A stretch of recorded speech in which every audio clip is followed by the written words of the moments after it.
안녕하세요. 수요 스페셜 건강 한의사 왕성호입니다. 오늘도 건강과 관련된 풍성한 정보와 함께 1:1 상담문 열려 있습니다. 방송을 보시다가 고민이나 궁금증 있으신 분들 바로 상담 가능하니까요. 02-2000-4959로 연락 주시기 바랍니다. 그럼 오늘 함께할 이야기 주제 먼저 화면으로 만나보겠습니다. 자, 소변 때문에 밤잠을 설치시거나 변을 본 후에도 개운치 않은 남성들에게 흔히 발생하는 대표 질환인 전립선염과 전립선 비대증을 의심해 볼 수 있습니다.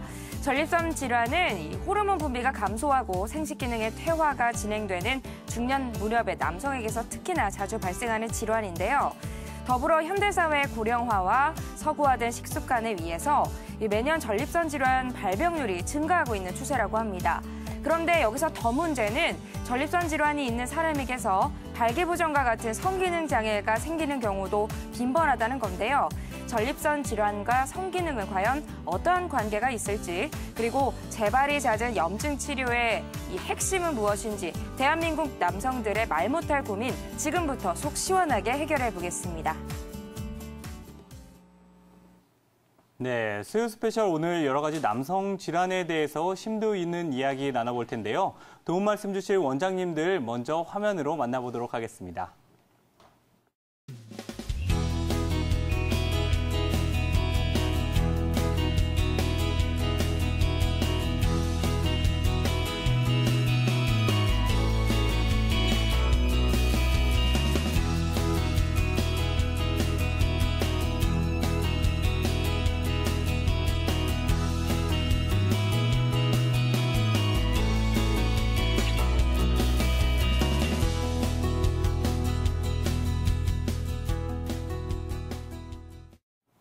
네, 도움 말씀 주실 원장님들 자리에 나오셨습니다. 안녕하세요. 안녕하세요. 네, 신체적 구조에 따라 남성만이 또는 여성만이 앓고 있는 질환들이 있죠. 여성의 경우에는 생리 관련 문제와 자궁 내막 같은 자궁 관련 질환, 그리고 유방암 등의 질환이 있고요. 남성은 앞서 화면에서 보셨듯이 전립선 관련 질환과 성기능 문제 등이 있습니다. 아무래도 100세 시대를 맞이하면서 남성들의 건강한 성기능도 장수의 비결이자 또 오랫동안 만족스러운 삶을 누릴 수 있는 조건이 되지 않을까 싶은데요.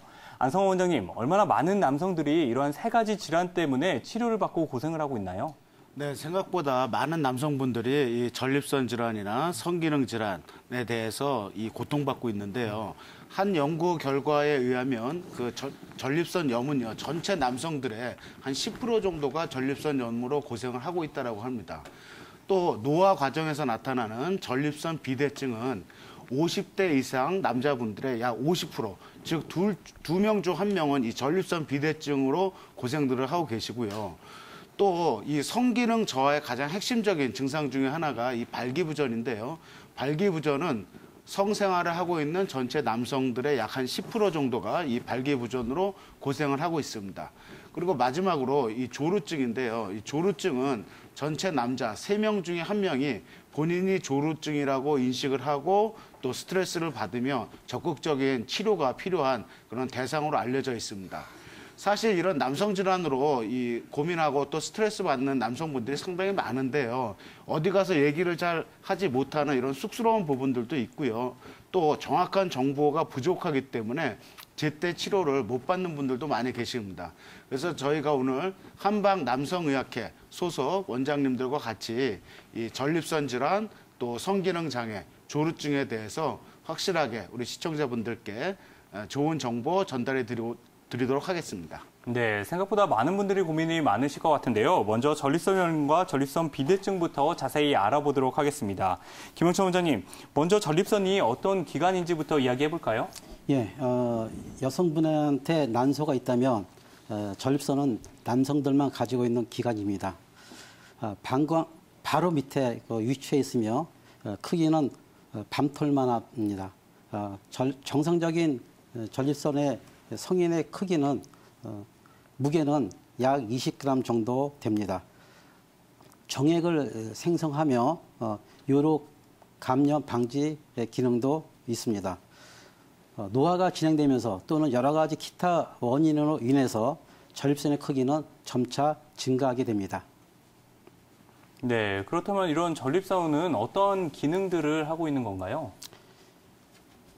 첫째, 정액을 생성하고 요로 방지 기능이 주된 기능입니다. 네, 그런데 이 전립선에는 왜 염증이 생기는 거죠, 원장님? 전립선염이라는 것은 말 그대로 전립선이나 그 주위 조직에 염증이 발생하는 것을 말합니다. 전립선염에는 두 가지가 있는데 세균성 전립선염과 비세균성 전립선염이 있습니다. 세균성 전립선염은 말 그대로 세균이 방광에 들어가는 경우입니다. 그다음에 두 번째로는 요도염이 제대로 치료되지 않은 경우도 발생할 수 있습니다. 소변이 역류해서 염증이 생깁니다. 이 전립선염에서 약 10% 정도는 그 염증에 의해서 생기는데 차지하는데 비뇨기과에서 항생제로 치료가 잘 되는 질환입니다. 문제는 만성 비세균성 전립선염인데 명확한 원인이 규명된 게 없습니다. 균도 없고 염증도 없는데 단지 불편하고 통증만 있는 경우입니다. 현재 전립선염의 약 90%를 차지하고 있는 게 이 만성 비세균성 전립선염입니다. 항생제를 먹으면 호전되었다가 다시 재발하는 아주 재발이 반복이 되는 아주 흔한 질환입니다. 세균성이 아니므로 항생제로 치료하는 데는 한계가 있습니다. 증상으로는 소변을 자주 보게 되는 빈뇨 증상이 있습니다. 소변을 봤는데도 시원찮고 남아있는 잡뇨감 증상이 있습니다. 소변을 급하게 보는 급박뇨 증상이 있습니다. 밤에 자다가 소변을 자주 보게 되는 야간뇨 증상 때문에 피로가 누적이 되는 경우도 있습니다. 소변 시 통증을 유발하기도 합니다. 발기되었을 때 고환이 땡기거나 아프기도 합니다. 사정할 때 통증이 나타나는 증상도 있습니다. 물론 성기능 증상도 있습니다. 이것이 전립선염의 증상입니다. 네, 이렇게 전립선염 때문에 고생하시는 분들 보통 이렇게 항생제 처방을 받는다고 하는데요. 김우신 원장님, 이 항생제 처방이 잘 안 되는 경우도 있다고 했어요. 왜 그런 건가요? 네, 전립선염이 재발이 자꾸 완치가 잘 안 됩니다. 그 이유는 크게 이제 두 가지가 있는데요. 첫 번째는 전립선염의 원인 및 유형 때문이고요. 두 번째는 전립선의 해부학적 이치라든지 구조 때문에 그렇습니다. 앞에 원장님께서 설명해 드린 것처럼 보통 전립선염은 한 10% 정도가 세균성 전립선염입니다. 그러다 보니까 일반적으로 항생제 치료로서도 충분히 치료가 잘 됩니다. 하지만 90%가 넘는 환자들 중에는 비세균성 전립선염이 많습니다. 그러다 보니까 원인이 아까도 말씀드린 것처럼 불분명하기 때문에 일반적인 대증 치료를 하게 됩니다. 보통 항생제라든지 또는 소염제라든지 또 알파 차단제 같은 걸 쓰게 되는데 이러한 약들이 대증 치료다 보니까 원인을 처리하는 그런 약들이 아니다 보니까 약을 복용할 때는 좀 괜찮아지다가 또 약을 끊으면 다시 또 재발하는 그런 이유가 되겠습니다. 또 하나는 이제 해부학적인 원인인데요. 전립선의 해부학적 위치가 아까 그 방광 밑에 위치하고 있기 때문에 신체에서도 굉장히 좀 깊숙한 곳에 위치하고 있습니다. 그러다 보니까 치료할 때의 접근성이 굉장히 떨어지죠. 또 하나는 전립선 자체 구조가 혈관 분포가 굉장히 안 됩니다. 그러다 보니까 약을 투여하더라도 그 약의 유입이 굉장히 떨어지죠. 그러다 보니까 이런 그 두 가지 원인, 큰 원인 때문에 전립선염이 잘 치료가 안 되는 그런 이유가 있습니다. 그러다 보니까 이제 보통 약을 복용하게 되면 약 4주에서 8주 이상을 복용하게 되는데 그 약을 복용하다 보면 위장장애라든지 두통이라든지 이명 증상이 동반되는 경우도 있거든요. 그런 부분에 대해서 좀 더 다른 치료, 이제 환자들이 고생하다 보니까 다른 치료를 좀 찾다 보면 이런 환자들이 이 한의원에 찾는 환자들의 주 환자들이라고 보시면 될 것 같습니다. 네, 약 복용으로 인해서 다른 질환들이 나타날 수도 있다고 하니까요. 이런 점들도 참고해보면 좋을 것 같습니다. 전립선염 치료가 어려운 점에 대해서 들어봤는데요. 박아람 원장님, 그렇다면 한의원에 내원하면은 어떤 치료법을 받을 수 있는 건가요? 네, 전립선염의 한의학적 치료 방법은 일단 크게 세 가지로 나뉩니다. 이제 침이나 봉침과 같은 약침으로 치료하는 방법과 한약으로 치료하는 방법, 그리고 온열요법이나 생활습관을 교정하는 방법을 알려드리는 방식으로 치료를 하게 되는데요.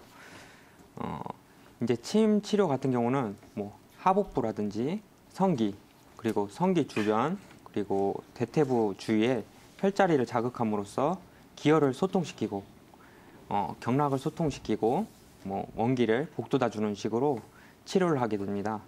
그리고 한약 같은 경우는 염증성과 비염증성, 만성 비염증성 전립선염으로 구분을 해서 치료를 하게 되는데요.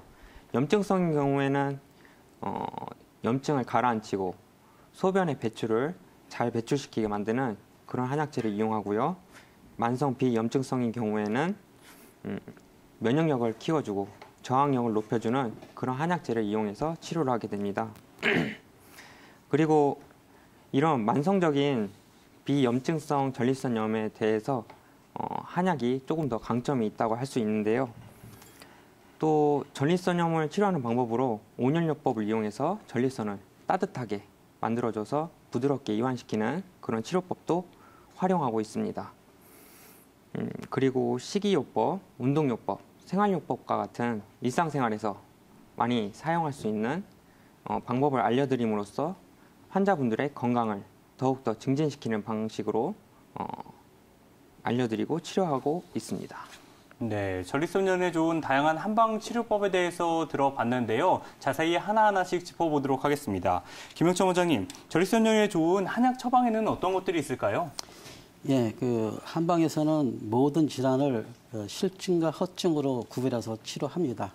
그래서 실증인 세균성 전립선염은 한방에서 수염작용이 가장 강한 금우나 포공령, 폐장근, 황련 등의 약재를 가미해서 쓰고요. 이뇨작용이 좋은 목통, 차전자, 택사를 가미해서 세균성 전립선염에 씁니다. 허증인 만성 비세균성 전립선염은 숙지황, 황기, 하수오, 녹용, 산삼, 자악어 등 면역력을 높여주는 혈액순환을 도와줘서 그런 약재를 사용해서 합쳐서 쓰게 됩니다. 그래서 실증과 허증을 잘 구별해서 두 개를 혼합해서 환자의 증상에 따라서 적당히 처방을 하게 됩니다. 네, 이러한 한약재를 복용하실 때는 몸 상태도 잘 체크를 해야 되니까요. 전문의와 꼭 상담 받아보시기 바랍니다. 네, 김웅식 원장님, 또 앞서 침이나 약침 치료 등이 있다고 했는데 어떤 치료 방법들이 있나요? 네, 일반적인 좀 경미한 증상의 전립선염에는 침이라든지 뜸이라든지 온열 치료 같은 게 이용이 되지만 만성 비세균성 전립선염 같은 경우에는 양방에서도 오랜 기간 치료가 요합니다. 물론 한방에서도 굉장히 치료 기간이 어느 정도 필요한 증상인데요. 일반적으로 침, 뜸, 온열 치료로 호전이 안 되는 경우는 우리가 보통 봉독침을 쓰게 됩니다. 봉독침이라고 하면 아마 우리 시청자분들도 경험해 보신 경험도 있겠지만 또 생소할 것도 있습니다. 혹시 이 벌을 직접 잡아서 피부에 쏘는 거 아닌가라는 생각도 하시는데요. 그렇지는 않습니다. 벌의 독을 인위적으로 우리가 추출을 해서 과학적으로 또 위생적으로 정제를 합니다. 그 위생적인 그 약침액을 가지고 우리가 약침을 놓을 때 쓰는 주사기를 이용해서 우리가 보통 침을 맞는 경혈제라고 있지 않습니까? 거기에 직접적으로 자입을 한다든지 또는 그 효과가 좋은 혈자리를 찾아서 주사를 놓게 됩니다. 근데 이제 최근에는 이런 봉독침도 우리가 보통 알러지를 일으키는 가렵다든지 붓는다든지 이런 부분들을 95% 이상 제거한 아주 안전한 그런 약침 그 봉독액이 있어서 시술을 하고 있습니다. 우리가 이제 그 봉독액도 주성분이 있는데 보통 이제 그 멜라틴 성분이라든지 아파민 성분 그리고 도파민이라든지 히스타민 성분이 함유되어 있어서 우리가 면역력을 향상시키다든지 또는 항염증 작용이 있다든지 또 모세혈관을 확장시켜준다든지 하는 그런 작용이 있기 때문에 이게 요새는 굉장히 많이 이용을 하고 있습니다. 그다음에 이제 봉독의 역사를 잠깐 좀 살펴보다 보면요, 우리가 봉독은 한 3,000년 전에 그 메소포타미아 문명에서부터 그 벌꿀을 이용한 그 기록들이 있습니다. 또 이제 한약에서는 중국의 마황 태의서라는 책에 보면 봉독을 직접적으로 이용했던 그런 기록들도 있습니다. 또 이제 그 의학의 아버지라고 불리는 히포크라테스도 그 봉독을 굉장히 신비한 약이라고 해서 꿀벌을 이용한 그런 치료법도 있었던 기록들이 있습니다. 근데 이제 좀 재밌는 기록들이 있는데요. 최근에 1952년도에 독일의 이제 그 닥터인 안톤이라는 그분이 1000명을 대상으로 해서 그 암 발병률을 조사했습니다. 직업에 따라서. 그런데 유의할 점은 양봉업자들이 암 발생률이 가장 낮았다는 거예요. 그래서 이게 항암 효과가 있지 않는가라는 유추를 해볼 수가 있고요. 1968년도에 하베르만이라는 분이 봉독에 대한 생화학적 성분을 갖다 분석하게 돼서 그 이후로부터는 면역이라든지 통증이라든지 또는 항암 등의 방면에 봉독 사용이 굉장히 많이 증가하고 있습니다. 그러면 이제 봉독 약침을 어떻게 치료하느냐라고 하는데요. 우리가 보통 봉독은 전립선염에 치료할 때는 해음열이라는 부위가 있습니다. 우리 이제 그 항문과 그 음낭 뒤 모서리의 중간 부분이 그 해음열인데 여기에 봉독점을 놓고요. 또는 하복부에 전립선염과 관련이 되어 있는 경혈점을 찾아서 주사를 하기도 하고요.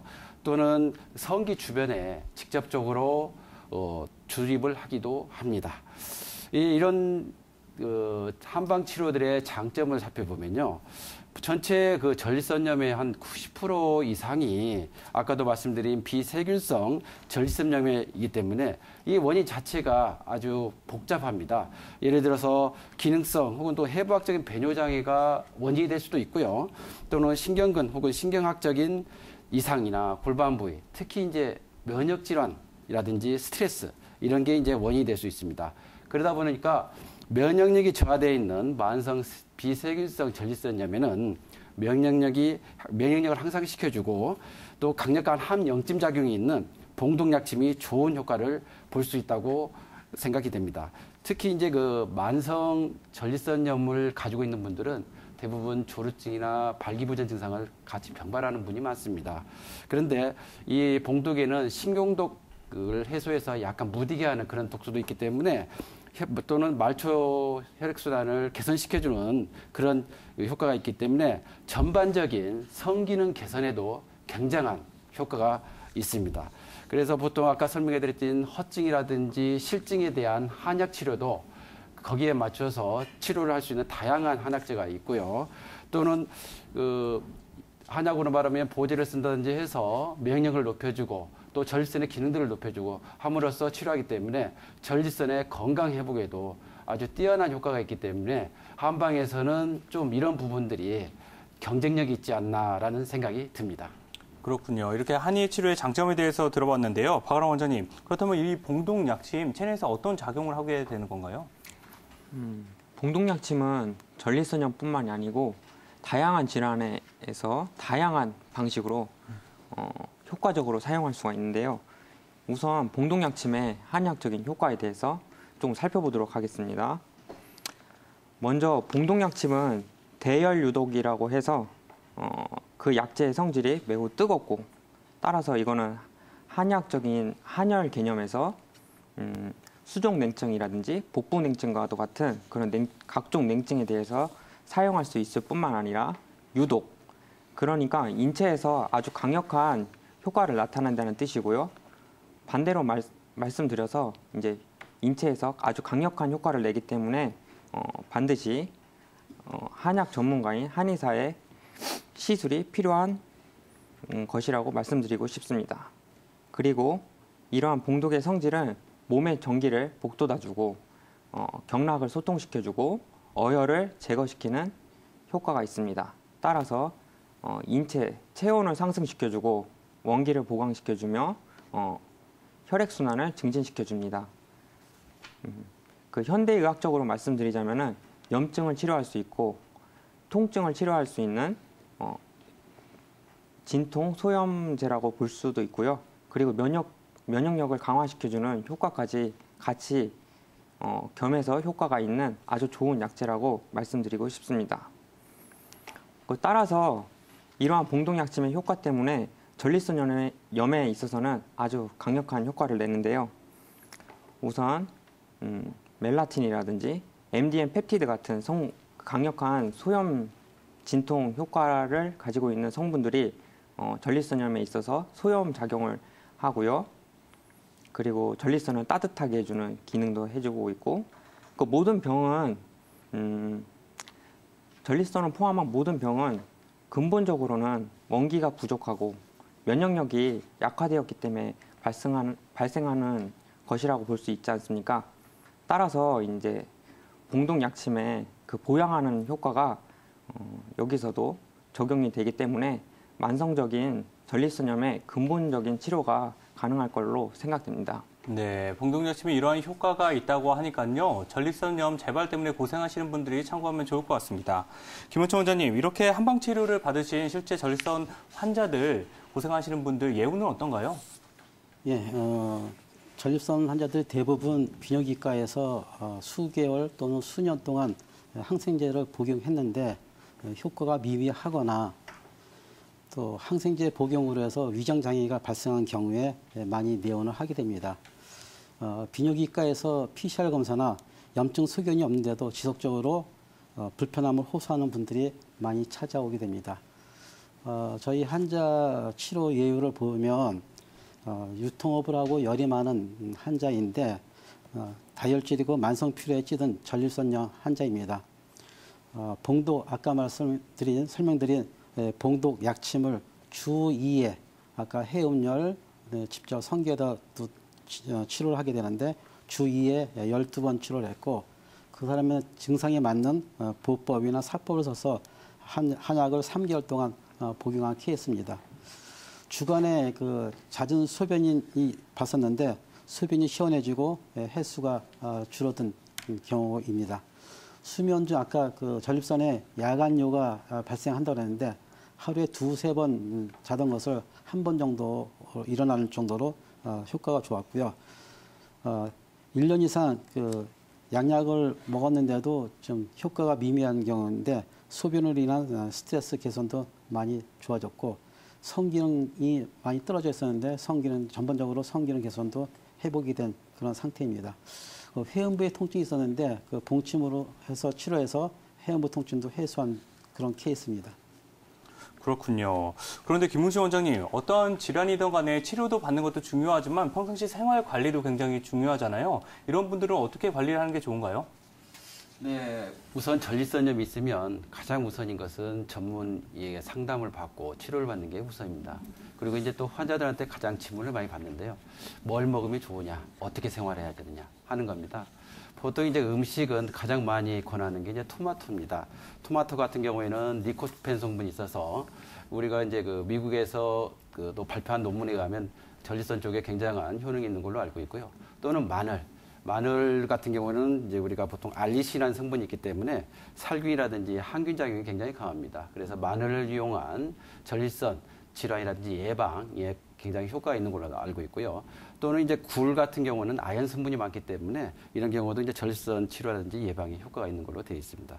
그러면 이제 일상생활을 어떻게 하느냐? 가장 좋은 것은 스트레스를 줄이고 마음을 편하게 하고免疫力을 높이는 겁니다.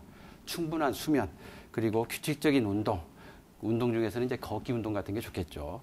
그리고 스트레스를 줄이면서免疫력 감소를 피해야 되는 거죠.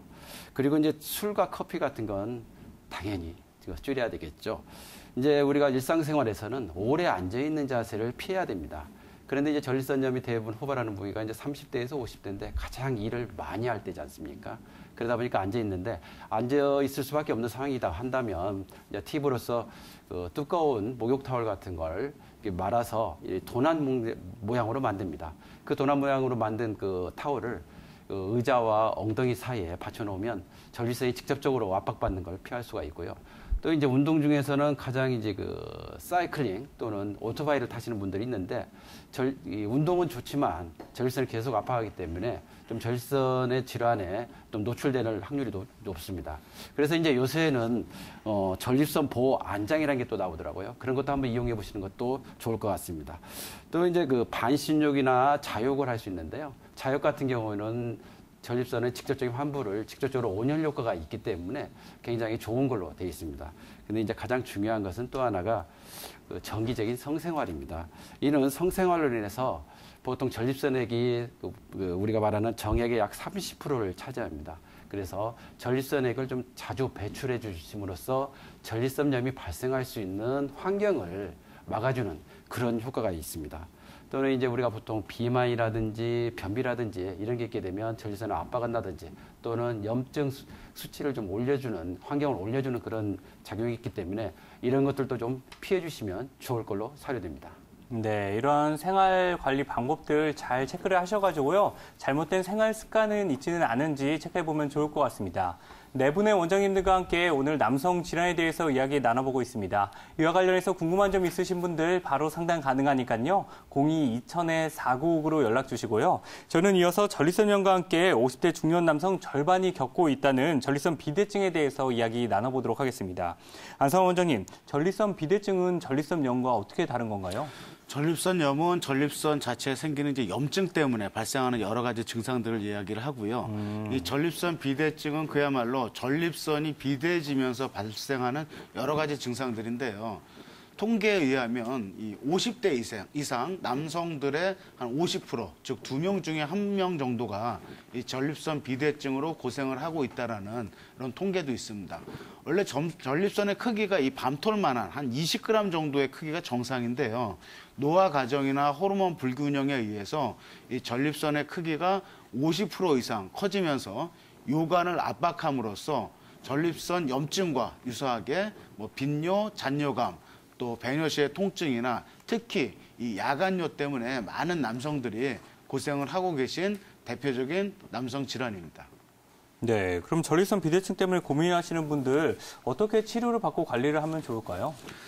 네, 전립선 비대증도 전립선염의 어떤 치료나 이 생활 방식과 유사할 수 있는데요. 일단은 어떤 그 비만이시라면 체중 조절도 신경을 많이 쓰셔야 되고요. 또 그 아까 우리 김영창 원장님이나 우리 김홍식 원장님 말씀하신 것처럼 오래 앉아서 생활하시는 것도 좋지 않습니다.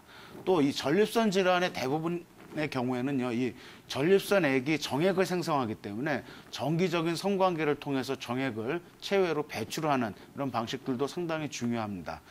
또 이 평상시에 하루 30분 이상 걷는 운동도 상당히 도움이 될 수 있고요.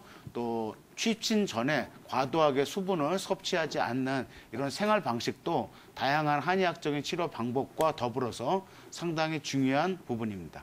그렇군요. 그럼 전립선 비대증 때문에 고민하시는 환자들 같은 경우에는 특별히 주의해야 될 상황 이런 것도 있을까요? 전립선 비대증은 대부분 50대 이상의 너무 많은 남성들이 이 비대증으로 고생을 하고 있는데요. 네네. 특히 이 양방에서 사용하는 약이나 수술요법 갖고도 이 해결이 잘 안 되는 경우들이 많이 계십니다. 그래서 그런 경우에 양방 치료를 받으셔도 이 전립선 비대증 때문에 힘들어하시는 그런 남성 환자분들은 오늘 저희가 말씀드리는 전립선 주위에 놓는 봉침 치료나 또는 약침 치료, 또 다양한 한약적인 이 탕약들, 그 외에도 뭐 한방 연고제라든지 또 생활요법, 인지행동요법 이런 다양한 한의학적인 방법을 통해서 근본적인 부분들을 개선하실 수 있으니까 너무 혼자만 고민하시지 마시고 가까운 한의원에서 전문적인 상담과 진료를 받으시면 반드시 해결책을 발견하실 수가 있을 것 같습니다. 네, 이런 점들 참고하시고요. 궁금한 점 있으신 분들 지금 바로 상담 가능하니까요. 02-2000-4959로 연락 주시기 바랍니다. 네 분의 원장님들과 남성 질환에 대해서 이야기를 나눠보고 있는데요. 잠시 후에는 발기부전과 조루증에 대해서 이야기 나눠보도록 하겠습니다. 네, 여러분 지금 수요 스페셜 건강한 의사 함께하고 계십니다. 네 분의 원장님들과 함께 남성 질환에 대해서 이야기 나눠보고 있는데요. 앞서 남성 질환의 대표 질환인 전립선염과 전립선 비대증에 대해서 알아봤습니다. 이번에는 남성들의 더 말 못할 고민, 성기능 장애에 대해서 이야기를 나눠볼 텐데요. 박아람 원장님, 성관계를 하는 남성들 중 3명 중 1명이 이 조루 또는 조루증으로 고민한다는 수치가 있던데 이들 증상의 정확한 기준은 어떻게 되는 건가요? 네, 일단 조루증이란 빠를 조자, 셀 루자를 써서 빠르게 사정하는 것을 간단하게 말씀드릴 수 있고요. 즉 본인이 원하기 전에 사정을 한다거나 삽입 전후로 빠르게 사정하는 경우를 말합니다. 보통은 삽입 후 5분 내외에서 사정하는 것이 일반적인 경우인데요. 조로 같은 경우는 그보다 빠른 경우를 말합니다. 보통 정도에 따라서 세 가지로 분류를 하고 있습니다. 고도, 중등도, 경도로 나눠서 설명해 드리고 있는데요. 고도 조로 같은 경우는 삽입 전 혹은 삽입 후 1분 이내에 사정하는 것을 말하고요. 중등도 같은 경우엔 2분에서 3분, 그리고 경도 조로 같은 경우에서는 3에서 5분 내외로 사정하는 경우를 말합니다. 네, 이렇게 정도에 따라서 분류가 나눠진다고 하니까요. 이 점들 참고하시면 좋을 것 같은데요. 그렇다면 박을환 원장님, 발기부전은 어떠한 증상을 말하는 건가요? 일단 발기부전의 정의 같은 경우는 성생활에 필요한 충분한 발기력이 유지가 되지 않거나 아예 발기가 되지 않는 경우가 3개월 이상 지속될 경우 발기부전으로 정의를 합니다. 네, 이들의 유병률도 좀 이야기를 해보면 좋을 것 같은데요. 각각 유병들이 어떻게 되나요? 네, 조루증 같은 경우에는 조사마다 조금씩 결과는 다르지만 보통 30%에 육박하는 걸로 알려져 있습니다. 즉 현재 남성의 500만 명 이상들은 발기부전으로 지금 고생을 하고 계시는 것으로 알려져 있습니다. 그리고 발기부전 같은 경우에서는 연령이 증가함에 따라 유병률도 증가하는 경향이 있고, 네. 그리고 우리나라의 30대 이상의, 그리고 성관계를 갖고 있는 30대 이상의 남성분들 같은 경우는 52%가 발기부전으로 고생하고 있다는 통계 결과도 있습니다.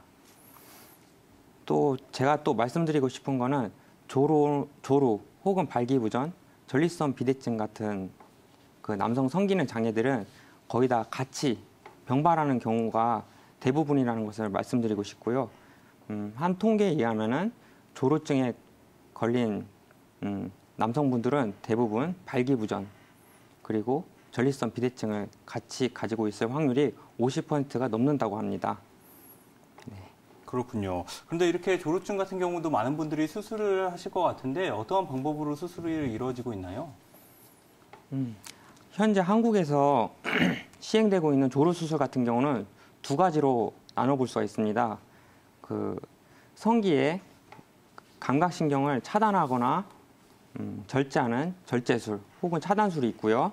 그리고 성기의 감각신경 위에 이물질을 도포하는 이식술이 있습니다. 과거에는 이제 성기의 감각신경을 절단하는 신경절단술을 많이 했었는데요. 최근에는 신경을 절단하는 절단술보다는 차단술을 많이 시행하고 있습니다. 감각신경을 차단하니까 당연히 감각 자체가 둔화되기 때문에 그것을 이용하는 것이죠. 그리고 두 번째는 성기의 이물질을 이식하는 이식술을 많이 이용하고 있습니다. 거기에 이제 이식하는 이물질에 따라서 필러, 자가지방 혹은 인공진피 같은 것들을 이용할 수 있고요. 이것들은 원래는 성기 확대를 위해서 시행하던 것인데 이 이물들이 감각신경 위에 도포되기 때문에 감각신경을 둔화시킬 수 있다는 그런 가능성을 보고 시행하게 되었습니다. 그러나 이러한 수술로 효과를 보지 못하는 경우가 너무나도 많은데요. 그 이유는 두 가지가 있습니다. 첫 번째는 발기부전 혹은 조루증이라는 게 감각신경의 예민성이 그거 하나만의 문제가 아니고 체질이라든지 심리적인 원인이 복합된 경우가 너무나도 많기 때문인데요. 따라서 감각신경 하나만 보고 그것만 처치한다고 해서 조루증이 개선될 수는 없을 걸로 생각됩니다. 또 한 가지는 다양한 부작용이 너무 많기 때문인데요. 이런 수술들은 잘못하면 정상적인 기능을 저하시킬 수도 있고 성기의 이상 감각이라든가 통증이라든가 오히려 감각을 예민하게 만드는 경우도 있고 너무나도 둔화시키는 그런 경우도 있기 때문에 일본이라든지 미국 같은 의료 선진국에서는 시행하고 있지 않고 이런 수술이라는 개념 자체가 없는 것으로 알려져 있습니다. 네, 이와 함께 몸의 전반적인 상태도 잘 체크를 하는 게 중요하다고 하니까요. 이 점 꼭 기억하시기 바랍니다. 김영창 원장님, 그렇다면 이런 조루증 원인은 무엇인가요? 네, 조루증의 원인은 아주 매우 다양합니다. 앞에 원장님이 말씀하신 것처럼 한국 남자들 30% 정도가 조루증으로 힘들어한다고 할 정도로 가장 흔한 질환입니다. 조루증의 첫 번째 원인은 체질적인 문제입니다. 교감신경 흥분형이라고 저희가 표현하는데요. 사상의학적으로 말하면 소양인 체질에 해당이 됩니다. 이 소양인 체질의 성격은 굉장히 다혈질이고 열이 많고 굉장히 성격이 급한 분들입니다. 이런 분들은 성적인 자극을 받으면 쉽게 발기도 될 뿐더러 그에 비례해서 빨리 사정도 하게 되는 그 성격을 가졌습니다. 그래서 여러 어떤 신경의 자극에 대해서 매우 예민하게 반응하는 분들입니다. 한국 사람들 특히 성격이 급한 한국 사람들이 많죠. 빨리빨리 일도 빨리빨리 해야 되고 식사도 빨리빨리 해야 되고 그런 빠른 그 문화 때문에 조류증도 많이 발생하지 않았나 봅니다. 그래서 일본 전 세계적으로 일본이나 한국 남성들이 많이 앓고 있는데 그런 빠른 문화의 영향이 있지 않나 생각합니다. 그다음에 두 번째로는 심리적인 영향입니다. 첫 번째 관계에서 빨리 사정된 그 트라우마가 두 번째, 세 번째 계속 갖게 되면 매번 할 때마다 조급증이 나고 그다음에 내가 빨리 사정하지 않느냐 하는 강박관념이 있기 때문에 그런 것이 계속 지속이 되면 이런 조루증의 원인이 됩니다. 세 번째는 성기 자체의 민감성입니다. 저희가 한의원에서 이제 조루나 발기부전을 치료할 때 보면 본의 아니게 성기를 만지게 되게 되는데 그런 상황이 되죠. 그렇게 해서 보면은 그 기두 부분 밑에 그 뿌리 부분, 고안 부분이죠. 이런 고안 부분에 실핏줄이 너무 얇아서 눈에 보일 정도로 그렇게 예민한 분들이 있습니다. 이런 분들은 쉽게 반응하고 쉽게 사정하게 됩니다. 그래서 어떤 우리가 반응을 해서 쭉 흥분한 게 올라왔다가 안정됐다가 이제 오르가즘 느끼고 사정하게 되는데 그런 과정 없이 조절이 안 돼서 금세 사정을 하게 됩니다. 이런 분들은 아까 비뇨기과에서 말하는 어떤 신경 차단술이라든가 필러라든가 자기 지방 이식이라든가 이런 것이 필요할 거라고 생각이 됩니다. 네 번째로는 청소년기의 무리한 자위 행위인데 의외로 많습니다. 앞으로 문화가 더 발달할수록 더 많이 증가할 거라고 생각이 됩니다. 어느 정도라면 가끔가다 그 자위 행위를 하는 게 아니라 일주일 내내 심지어 하루에 2번 정도 하는 경우도 있습니다. 자위 행위를 할 때 편하게 하진 않겠죠. 이렇게 숨어서 한다든가 몰래 한다든가 또 빨리 해야 되기 때문에 그런 게 계속 지속이 되면 이게 몸에 배서 나중에 성인이 돼서 결혼해서 성생활 했을 때 자기는 10분, 20분, 30분 하고 싶은데 1분, 2분, 3분 내에 사정하게 됩니다. 그래서 자위 행위가 조루증의 원인이 된다고 봅니다. 다섯 번째는 육체적으로 너무 힘든 상황에 놓여 있거나 정신적으로 많이 스트레스 받거나 해서 우리 몸의 진기, 정기, 원기가 고갈된 상태도 조루증의 원인이 됩니다. 결론적으로 얘기하면 조루증은 다양한 여러 가지 원인이기 때문에 상담을 잘해서 거기에 맞는 처방을 하는 게 키포인트라고 생각이 됩니다. 그렇군요. 그렇다면 김웅식 원장님, 이렇게 조루증 때문에 고민하신 분들은 어떠한 치료 방법을 받을 수 있나요? 네, 조루증의 치료도 역시 정확한 진단 하에 가장 적합한 치료법을 선택하는 게 가장 중요하겠죠. 보통 이제 우리가 말하는 조루증의 치료는 침이라든지 한약이라든지 또는 약침이라든지 또는 캡슐형으로 된 한약이라든지 또는 연고제 또는 상담치료 이런 게 있습니다. 이런 치료들을 좀 간단하게 말씀을 드리면요. 보통 우리가 말하는 침 치료 중에서는 일반 채침도 있고요. 또는 사암치법도 있고 이런 경우들은 이제 환자에 따라서 가장 적합한 치료법을 선택하면 될 거고요. 또 우리가 많이 쓰는 이제 봉침이라는 게 있습니다. 아까 봉독침 말씀드렸는데요. 이 봉독침의 효과 중에서는 특히 이제 그 성분 중에 아파민 성분이 있습니다. 이게 지금 신경독 해소하는 그런 효과가 있기 때문에 좀 무디게 만들어 드립니다. 그래서 아까 그 성기가 좀 예민했을 때 나타나는 조루증 같은 경우에는 이런 봉독침 같은 게 굉장히 효과가 있을 거로 보이고요. 또 약침, 다른 약침으로는 이제 섬수 약침이 있습니다. 두꺼비의 분비물을 뽑아서 쓰는 건데요. 이 섬수 약침의 특징은 성분 중에는 세로토닌을 분비를 갖다가 촉진시켜주는 그런 성분이 있습니다. 이 세로토닌은 우리가 말하는 그 흥분에 관계되어 있는 호르몬이라고 하는데요. 이런 경우에는 우리 조루증이라든지 또는 우울증에 관련되어 있는 그런 성분입니다. 그래서 이런 섬수약침을 맞음으로써 세로토닌 분비도 항진이 되고 신경도 좀 안정이 되고 하는 그런 효과가 있습니다. 또 하나는 이제 그 한약인데요. 한약은 체질에 맞게 예를 들어서 뭐 과흥분되어 있는 사람들은 좀 가라앉혀주는 그런 효과가 있고요. 또는 아까 심리적으로 좀 불안한 사람들은 좀 안정화시켜주는 그런 처방을 하게 됩니다. 또 이제 그 캡슐형 한약이 있습니다. 그건 뭐냐면 탕약이 좀 휴대하기가 좀 불편하죠. 이런 경우에는 좀 휴대가 간편하게 하는 캡슐형 한약이 있는데 그 효과는 과항진되어 있는 것을 좀 가라앉혀주는 그런 효과가 있습니다. 그리고 이제 그 한방 연고제 크림이 있습니다. 이건 이제 생약제제로 만들어져 있는데요. 우리가 보통 말하는 그 피부를 통해서 약의 흡수를 도와주는 형태입니다. 기존에 이제 그 조루증에 쓰는 연고들은 단점이 좀 있는데 그 시간을 좀 맞추기도 또 힘들고 또 하나 너무 좀 과하게 도포를 했을 때는 상대방에게도 약간의 무디게 마비하는 효과가 있기 때문에 이 성관계 시 만족도가 서로 떨어지는 그런 단점이 있었습니다. 그런데 이제 이런 한방에서 만들어진 크림 같은 경우에는 이 조루증뿐만 아니라 또는 전립선염 또는 발기부전에도 이용할 수 있으니까 아주 이용할 수 있는 폭이 굉장히 넓다고 볼 수가 있고요.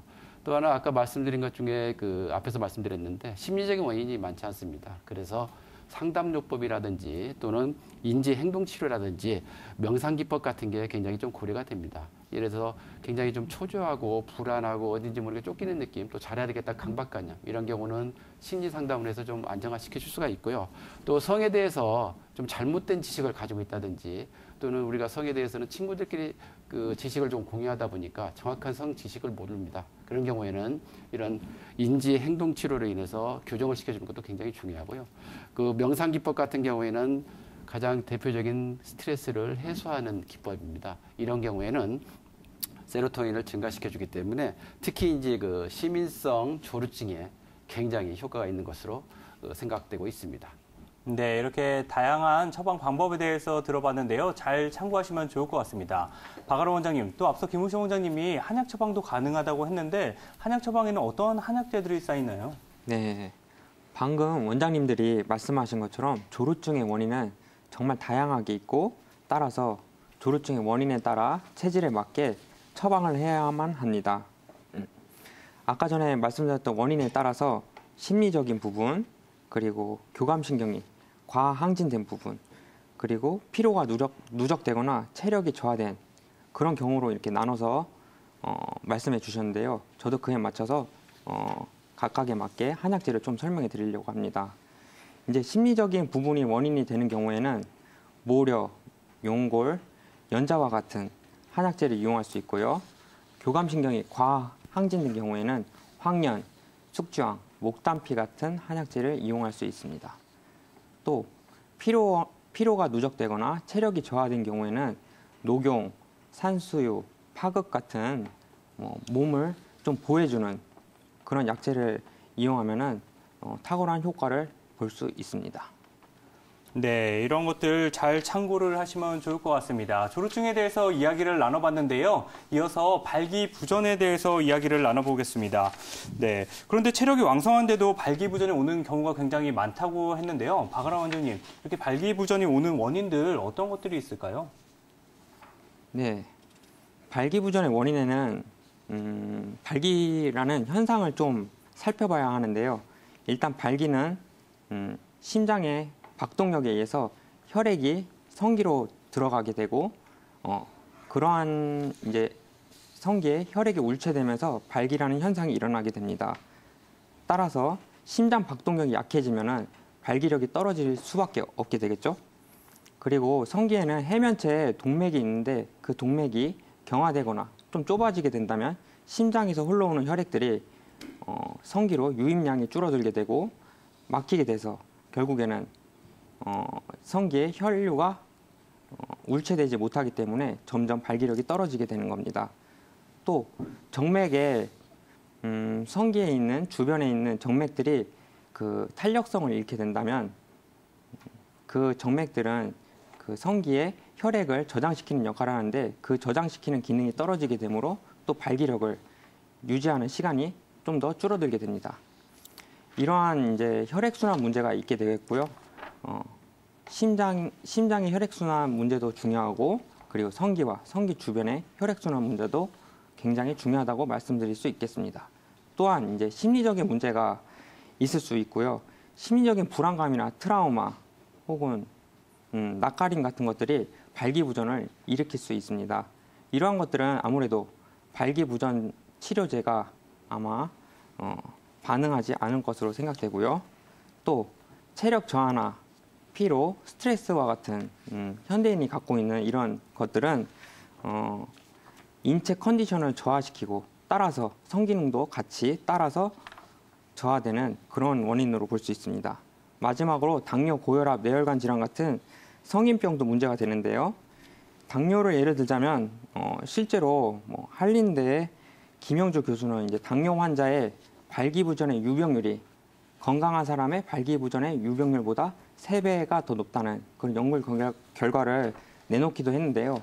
이런 성인병들은 심혈관계에 영향을 미치게 되고 발기라는 현상은 이 혈액순환의 문제가 가장 중요하기 때문에 다 같이 발기부전을 가져올 수 있다는 이야기입니다. 그렇군요. 이렇게 발기부전의 원인에 대해서 짚어봤는데요. 김은식 원장님, 그렇다면 이런 발기부전 사례에 한약적 치료가 필요한 경우는 어떤 경우들이 있을까요? 네, 우리가 보통 이제 발기라고 하는 경우는 앞에서 설명드렸습니다만 성기의 은경 해면체라든지 요도 해면체 내에 혈류가 증가를 하고 또 증가된 혈류를 계속 유지를 해야 됩니다. 그렇지 못하게 되면 발기력이 떨어지는데 이런 발기력이 떨어지는 증상을 발기부전이라는 얘기를 합니다. 결국은 이제 그 성기의 혈관 확장을 도와주는 이런 것들이 이제 대부분 발기부전 치료제라고 볼 수가 있습니다. 그러다 보니까 혈관을 팽창하다 보니까 전신에 있는 그 혈관을 팽창하지 않아야 되는 그런 환자들한테도 팽창이 되면 그게 이제 부작용이 오게 되는 거죠. 예를 들어서 이제 발기부전제의 치료 중에 그 부작용 중에는 안면 홍조라든지 두통이라든지 이장장애가 있습니다. 특히 이제 미국 식품의약국에서 보면 우리가 보통 발기부전제를 복용했을 때 그 사망하는 원인 중에 하나가 심혈관 질환이 있을 때 그 협심증이나 심근경색이나 심부전증이 있을 때 이런 경우에 사망률이 높다고 되어 있습니다. 그러다 보니까 이런 그 한약적으로 치료할 수 있는 부분들은 심장 질환으로 인해서 양약이 복용이 불가한 분들 또는 발기부전제를 복용했을 때 좀 효과가 미미하다든지 또는 부작용에 대한 발생을 했던 경험이 있는 분들 그리고 약물 내성이라든지 의존성 때문에 약효가 떨어지는 분이라든지 또는 자연 발기력이 필요한 분들 보통 30, 40대겠죠. 이런 분들에게는 일반적으로 체력을 보강시켜주고 또는 그 성기의 기능들을 회복시켜주는 한방치료가 좀 더 위에 있지 않나라고 생각이 됩니다.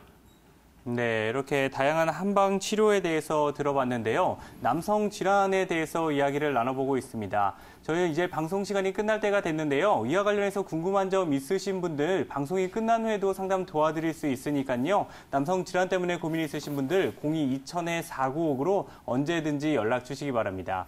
오늘 수요 스페셜 네 분의 원장님과 함께 했는데요. 저희는 내일 저녁 8시에 다시 찾아뵙도록 하겠습니다. 방송이 끝난 후에도 궁금한 점 있으신 분들 다시 보기를 통해서 또 볼 수 있으니까요. 매일경제TV 홈페이지를 통해서 보시기 바랍니다. 저희는 내일 저녁 8시에 다시 찾아뵙도록 하겠습니다. 지금까지 시청해주셔서 고맙습니다.